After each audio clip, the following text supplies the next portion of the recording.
The following has been brought to you by SJP World Media. You're listening to In the Corner with Benny Mac. Unfiltered, uncensored, and unforgiving. Here's the man in the corner, BenNy Mac.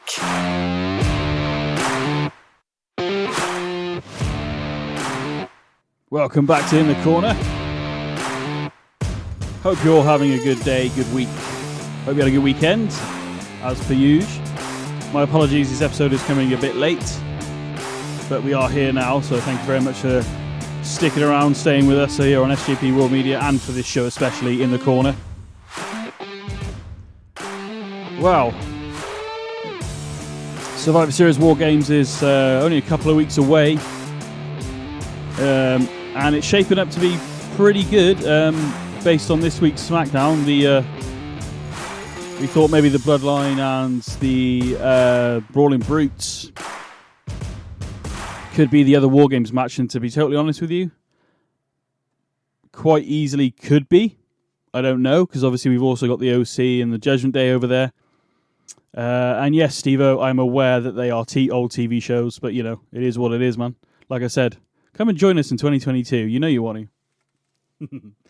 Smackdown was actually pretty good this week. Going to run through the highlights of the show, really, and also I've got some thoughts on a theory on theory, as they're going to probably end up calling this segment, to be honest with you. Well, yeah, the Smackdown World Cup started this week over on Fox, and basically the winner will win the World Cup. The trophy is pretty cool, actually, to be honest. And I do like a good tournament. Which leads me into something on a sidebar quickly. There are rumours flying around the old Webosphere that King of the Ring could be making a return as a premium / pay-per-view. Hopefully that's true, because I missed King of the Ring, to be honest with you. I didn't like the fact that they made it into a... I don't mind the qualifying matches being on the weekly show, but I always liked the fact that King of the Ring was a one-night sort of tournament that was going on alongside any other rivalries that were going on at the time. Even if you only do the semi-finals into the finals on the actual pay-per-view, that would be cool itself. But I liked it because it was a one-night tournament from start to finish, and you had to be resilient and get to the end, despite the fact you've had probably a match, so... And then I think it's made a lot of careers, to be totally honest, let's face it. I mean, the most obvious is Steve Austin. Austin 316, Triple H. There's a lot of other guys that have won that tournament that went on to, and some that didn't, in fairness, but, generally, Brock Lesnar wanted to have a chance at SummerSlam. I like that idea. I like the idea of a tournament that gets you to a main event spot, possibly at SummerSlam again. I like that idea. And not only that, you can do... I don't mind the King of the Ring gimmick when they wear the robes and stuff, but I like the idea of that when you win the King of the Ring, not only are you King of the Ring, but you get a championship match, excuse me, at SummerSlam. And I liked when they did that with Brock back in 2002, I think it was. So hopefully that is the case, and hopefully that will be coming back. We'll keep an eye on that. What are your thoughts on the King of the Ring? What do you think about the possibility of it coming back? Personally, I like it. Let us know at In the Corner WWE on Twitter, or email the show at inthecornerwwe@gmail.com.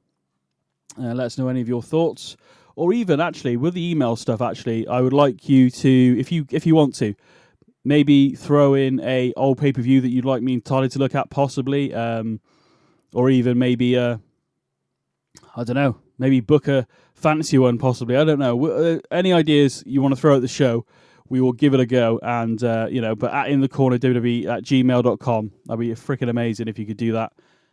But yeah, let's get into SmackDown. Like I said, the World Cup was happening. We had the round one tournament. Round one's matches, began. Escobar defeated Shinsuke Nakamura. Thanks to... and by the way, the Phantom Driver that he did reminded me a little bit of kind of like a Mikinoshi Driver / the... Mikinoshi Driver, I think that's what it was. But with help from Del Fantasma's distractions, He advanced to the semi-finals of the tournament. So Escobar's through, and in the other match on SmackDown, Braun defeated Jinder Mahal with his trademark running power slam. At the moment, I've just looked on Twitter today, and apparently Braun Strowman's been saying stuff on Twitter he probably shouldn't have been saying, or apparently he's been well behaved backstage since he's been back. Apparently making comments about wrestlers that do flips and flops, as he calls them. I haven't read the tweet myself. I've just read somebody else's thing on it. Anyway, I was going to look at it, but I forgot, to be honest with you. Everything's happening so fast today. So I need to keep it moving.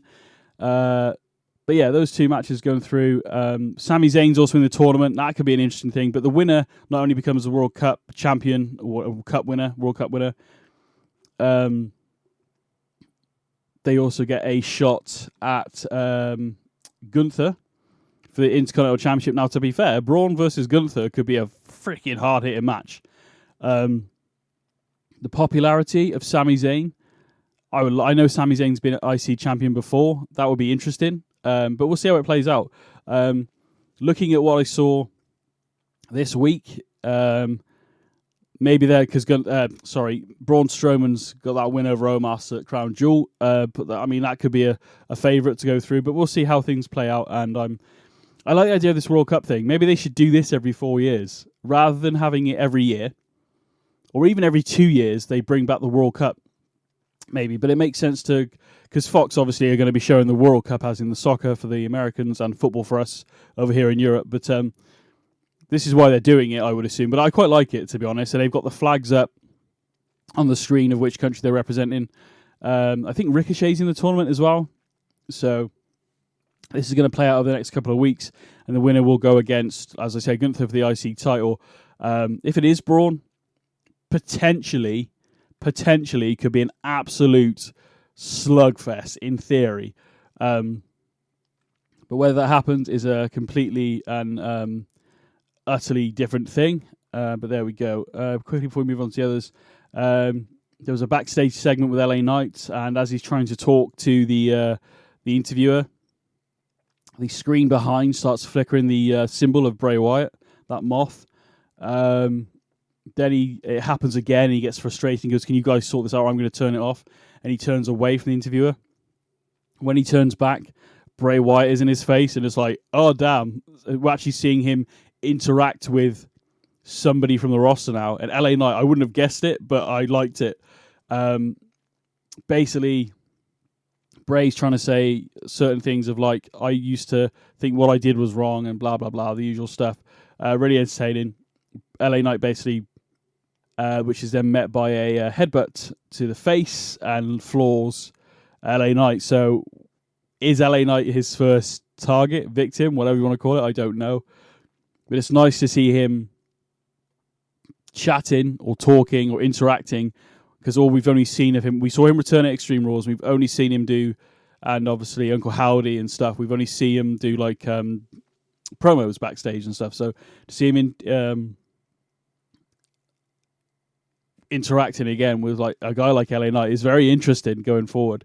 Whether that carries on, whether we see LA Knight being teased by Bray Wyatt over the next few weeks, I have no idea. But whatever's going to happen, I'm enjoying it, and I can't wait to see what happens next, basically. We have not obviously seen Bray. We've seen Bray in the ring, cutting promos, but we haven't seen him in action. So I'm interested to see what he can do, really. There was a six-pack challenge this week for the number one contenders match for the SmackDown Women's Championship. So it consisted of Xia Li, Raquel Rodriguez, Sonya Deville, Liv Morgan, Lacey Evans, and Shotzi. They're going to be taking on Ronda Rousey at Survivor Series in a pretty good match, actually, to be honest. The winner, I'm not saying she doesn't deserve it, but I wouldn't have thought it would have been this person.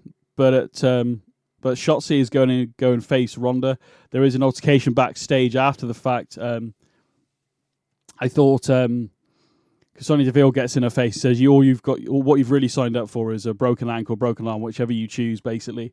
Shotzi then says, well, you don't know what I'm made of, blah, blah, blah, the usual good guy stuff.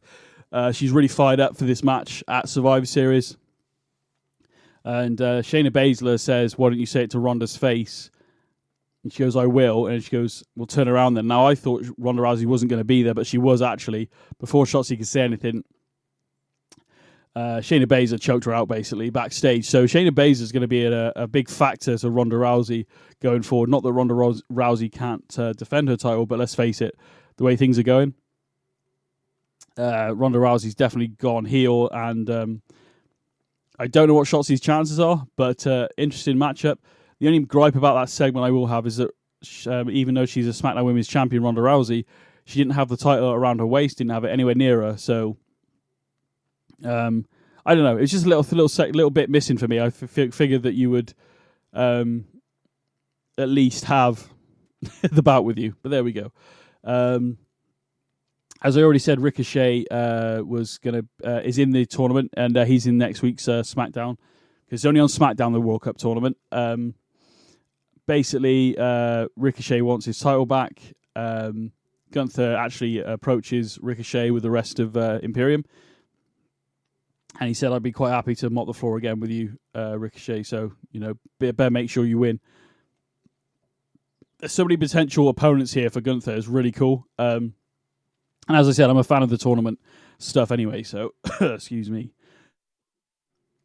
So yeah, it should be really good. Hopefully. So if you haven't watched SmackDown, give it a watch. Overall, a great show. I was a bit perplexed because we opened the show with the Usos taking on New Day, for the Undisputed Tag Team titles. Now, as it stood, New Day were the longest reigning WWE Tag Team Champions in history of the company. Usos approaching it rapidly. New Day wanted a match. They got a match, but they opened the show with it. But as I was watching it, I'm not going to lie to you, I was like, really? This is like a really big match. Why is it the opener? And it perplexed me a little bit while I was watching it, why we're having this undisputed tag team title match for the longest reigning tag team. Not only Usos are closing in. So by Monday, the Usos will be, there's no tag team title matches scheduled until from SmackDown till Monday. So Usos would be the longest reigning WWE Tag Team Champions in history of the company, which is huge, obviously. Obviously, Roman's setting a freaking record in his own right with the Universal Championship. Obviously, he picked up the WWE title, but he's also the undisputed heavyweight champion. But it's just, I couldn't understand why it was the first match of the night, but it was. And as the night progressed and as it panned out, it actually made sense. So there's a good example there of me being a little bit impatient, but the way the night ended makes perfect sense of why it was first on the card. And you've teased it that Roman's there as well. You haven't brought him out into the crowd to the last segment of the show, which people would have stuck around for, let's face it. And it was a great. But anyway, Usos, I'll give you the short and sweet version of this. Pretty good tag team match, to be honest. We've seen these teams go at it so many times now. And I would say 9 times out of 10 they put on a damn good match, but we've seen it. But it was a good match. I really enjoyed it, and Usos went over. They won. They are still the undisputed tag team champions. So as it's set right now, they're going to break the record and be the longest reigning tag team champions in WWE history. It's insane. It is absolutely insane that they've done that. Congrats to them. What a great... just go and watch it. That's all I can say, really. Is it the greatest ever? No. But it was, for the time, it is really good. And no disrespect to New Day or the Usos, but if those teams never face each other again, or at least ever, I'd be happy with it. Their legacy, the rivalry they've had over the years has been absolutely outstanding. Has it all been highs? No, there's been a few lows in there, but generally, 9 times out of 10 they have delivered, and it was a great match here on SmackDown. Obviously, the timing just didn't allow this to be maybe a pay-per-view match, maybe at Survivor Series.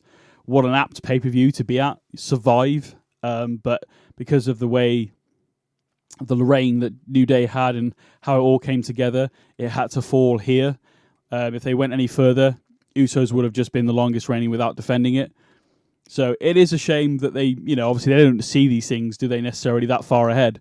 But if they could have, that would have been amazing to see them do this at Survivor Series. Like I said, what an apt pay-per-view for them to defend those tag team titles for a, for the longest reigning would have been awesome, but just the way the numbers fall. So, really good. We see a backstage segment between the Usos and Roman. Roman says he needs to take care of some business. They advertised it as a special moment. It was a bit weird, but I think basically he was talking about the fact that he's been on the Island of Relevancy and all this kind of stuff. Again, watch it. It's easier for you to watch it, to be honest, but I liked it. Obviously, this is kind of like a review-esque type show, obviously. Was the whole of SmackDown good? No. Most of it, a lot of it was better than not. I need to mention, I forgot to mention already. I'm so excited to talk about Roman and the Bloodline and stuff. Sami Zayn wasn't there this week as well, by the way. They said he had some family stuff to take care of. That's all they said. But there we go. Whether that's genuine or not, I don't know. Maybe maybe it is. I need to mention quickly that the Viking Raiders have been teasing for weeks that they're going to come back, and in the videos they've had a woman with dreadlocks facing away from the camera. We all knew it was Sarah Logan. It was supposed to be Hit Row versus Del Fantasma, the other two, but Viking Raiders came out along with Sarah Logan and basically destroyed both teams. So the Viking Raiders are back. They got Sarah Logan in their corner. So interesting to see where that goes. Again, another tag team. Hopefully they can start building some of these tag teams up, because at some point the Usos, they're not going to hold them forever, are they? But when they lose them, I have no idea. I'm enjoying the ride at the moment. The wave will subside at some point, but there we go. But back to the main, it wasn't the main event really, but it's the last segment of the show. Roman comes out, the rest of the Bloodline, except Sami Zayn. And Roman starts talking about, Island Relevancy. Like I said, basically, Roman, I think, was about to acknowledge the Usos. Butch and Ridge the Fridge come out and basically say, you guys have always got the numbers game. We're sick of it. Blah, blah, blah, blah.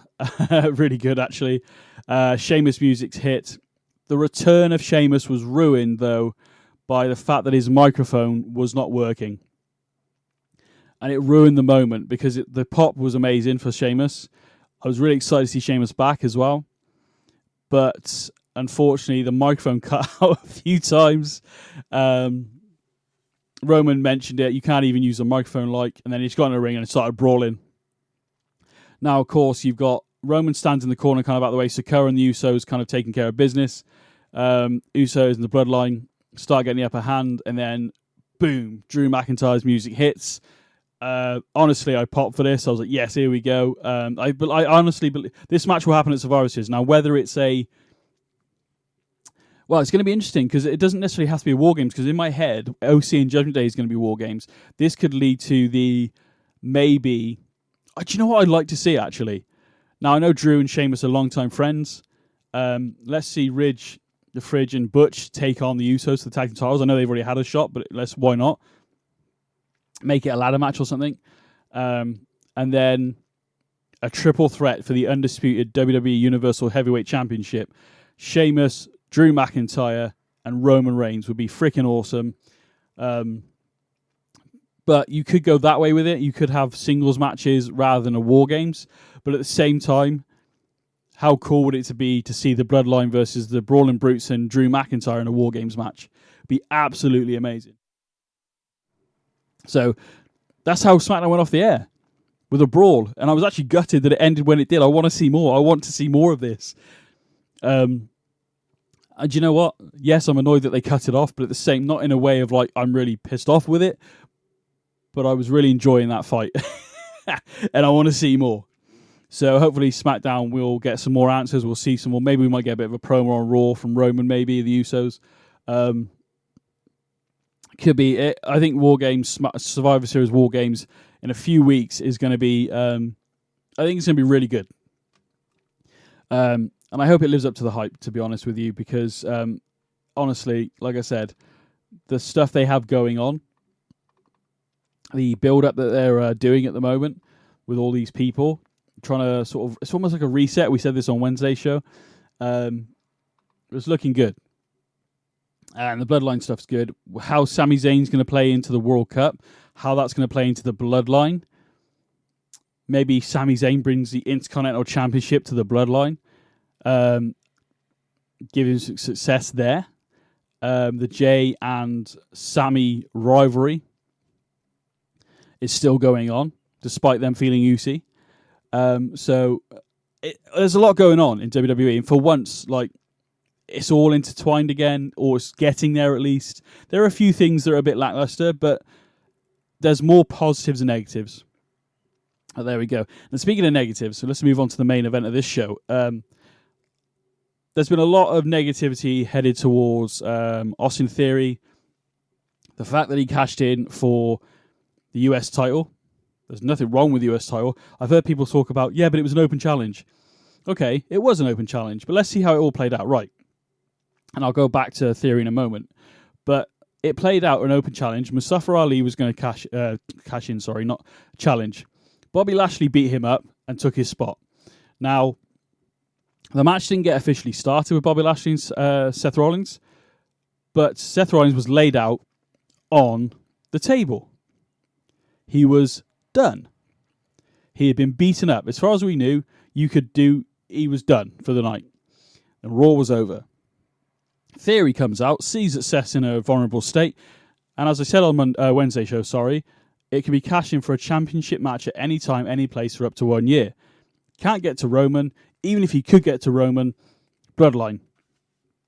Do you really think the Bloodline are going to let Austin Theory cash that in successfully? He'd probably get beaten up before he got to the ring. And everybody's saying, yeah, but it's an open challenge. Why didn't you do that? He couldn't. Bobby Lashley had already done it. If he got there first, yeah, I understand your logic there. He cashed in and failed, unfortunately. And now a lot of people I see online, this is where I go back to Theory now. That's my take on it, ladies and gents. Let me know what you think on Twitter at In The Corner WWE. It is what it is for me. It's annoying, yes, but there's no rule to say he has to cash in for the heavyweight championship. When the first ever Money in the Bank was done, at WrestleMania 21, it was said they said a world championship match up to 1 year. Now they say a championship match. He could have cashed in for the freaking 24/7 title if he wanted to. I wouldn't have done it personally. If I could have got to Roman, I'm definitely cashing in for the heavyweight championship. There's more money involved. Intercontinental Championship, US title, are probably two of the last remaining older bouts that still exist, in a sense of, yes, the WWE Championship's still there, so that's there as well. But in terms of mid-card titles, the US title and the Intercontinental Championship has such a prestige to it that I'm sure a lot of us have been wrestling fans, and a lot of us wanted to be in WWE, and when we were kids, I think if we're all wrestling fans, we wanted to do that. I always wanted to be the Intercontinental Champion. Big WWF fan. It was the workhorse title, and I think that's the same with the US title, in fairness. You know, the legacies date back all the way to Harley Race, and then obviously Pat Patterson was the first Intercontinental Champion. But if you look at the whole Raw story, as I've already explained, it makes sense for Theory to do what he did. Him to fail, gutted, but he's a heel. And let's go back to Theory a moment. Everybody's saying he's been buried now. No. Give it some time. I'm not patient, as you well know, but give it some time. Because let's look how he won the Money in the Bank. He wasn't even entered in the match. Vince McMahon entered him in via Adam Pearce, I believe. He won the match. Annoying as fuck. And he is annoying as fuck. The story that's been told since, after Vince is gone, superstars have tried to beat some respect into Theory. They've told him you're being too egotistical. Yes, just because you've won the US title, you've come to the main roster, you've won Money in the Bank, you had Vince McMahon in your corner, don't let it go to your head. And this is the point of Theory, I think, at the moment. It has gone to his head. He's too cocky, and it cost him the Money in the Bank briefcase. Now, going forward, he can still be obnoxious. He could actually be I think this guy could be either, to be totally honest with you, a really good heel, or he's going to get to a point maybe where maybe they do the route of he has so many losses and people start respecting him, because he is good in the ring. Nobody can deny that. But to say they've buried him is BS. It's almost like saying, look, this was Vince's boy. Let's strip everything off him and restart because of what Vince allegedly didn't do, whatever. And also, like I said, the cockiness of this young superstar. It's the ego. It's like Randy Orton back in the day. He had the ego with Evolution. Called himself the Legend Killer. Yeah, he did well. IC Championship and so on and so forth. Youngest World Heavyweight Champion at all time. I think that still stands as far as I'm aware. 24 years old. If I'm wrong, let me know, because I don't actually know. I'm just basing it on what I've seen. But my point is with Theory is that he could, I don't know, I'm not going to say 6 months' time. This time next year, Theory could be challenging for the Heavyweight Championship. He could be a bigger deal than he is now. But what they're trying to do, I think, with his character is humble him. These superstars, Kevin Owens has tried, Mustafa Ali has tried, and, in most cases, they have failed.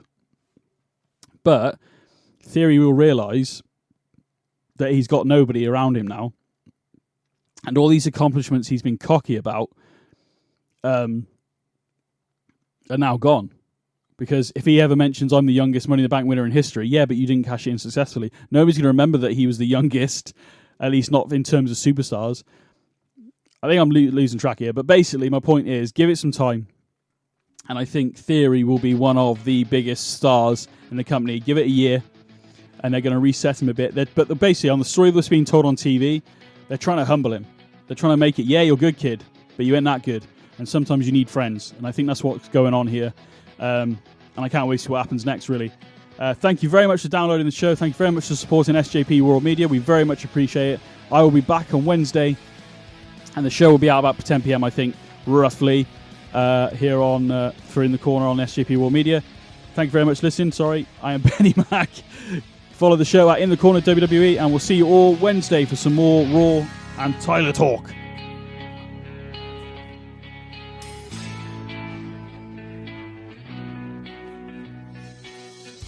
Cheers!